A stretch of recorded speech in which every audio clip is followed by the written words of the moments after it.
Hey guys, welcome to the Week 8 wrap up, this 11th season of Blood, Sweat, and Beers, where you're once again stuck with me. Sorry about that. Apparently, there is a huge difference between peanut and peanut butter M&Ms. I know that when I say it out loud, but sometimes you get kind of caught up in getting things ready. And anyway, so you're stuck with me again. Also, not quite sure what the next rest of the season, I guess, holds for guest appearances. This production is now grossly over budget. No coincidence whatsoever, but unfortunately, we've had some unexpected, fairly extensive dressing room repairs that have become somewhat necessary.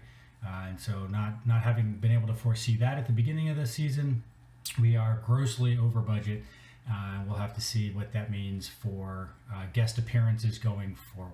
But looking back at the week, there's a little bit of comfort put back into our season. It was a little shaky. Week 7, things got turned upside down. The Paulson killer showed up, and everything got all topsy-turvy. But it's nice to see that we're kind of back a little bit on track. Nathan, again, with his league-leading high score once again, gets back on track after me somewhat suggesting that this was the beginning of the back half slide. Nice to see that he worked so hard at proving me wrong. I also appreciate Hoffman proving me wrong. Way to go, guys, not letting somebody else dictate what's going to happen to you. I had said that Hoffman was due a win because of his every other pattern that he had, and well, he proved me wrong by 60 plus points. So good job there. It was nice to see my number one status continue to just free fall.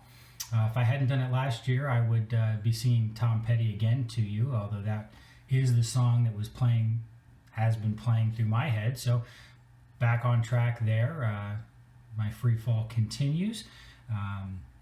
And Protocol almost got back on track, but it was nice to see that Poncho continues to try and prove not only me, but Winthrop wrong in the overall modeling prediction for the season. So basically, what it came down to was everybody just trying to prove me wrong. So we'll see what happens moving forward. But again, it seems like, and the comment was made that this is Nathan's season to lose. Top scoring team, full two games ahead for the number 1 seed and for the number 1 seed overall. So division seed and league. So that'll be interesting to see if he holds on for that. At this point, it would almost be statistically impossible for him to not make the playoffs. It actually might be. I got kind of tired going through all the scenarios, and we'll have to see how that goes. It was also nice to see a return to form for Keith. Kind of missed him the past couple of weeks, but it was nice for him to bring up, hey, that's enough. No more. We're not bringing that up again. Okay, moving on. As we look ahead to next week, and just 5 weeks left in the season, we just narrowly avoided a 5-way tie at 3-5. Good job, Joe, beating me by just a couple of points. So we'll have to see. So bye week takes that into a matchup with the number 1 team right now in Nathan.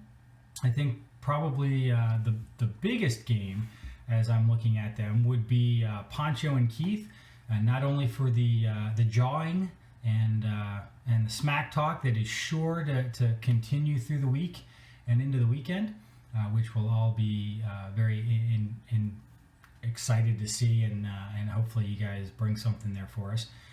But also because it would solidify John's move towards the top and as a solid playoff contender, and it would also, with a loss, knock Breeze down to maybe he'll scrap to get in at the end and hope that he brings it towards the end of the season or the playoffs. So I'm sure both will have something to say about that. So I look forward to seeing it in our chat. Enjoy week 9.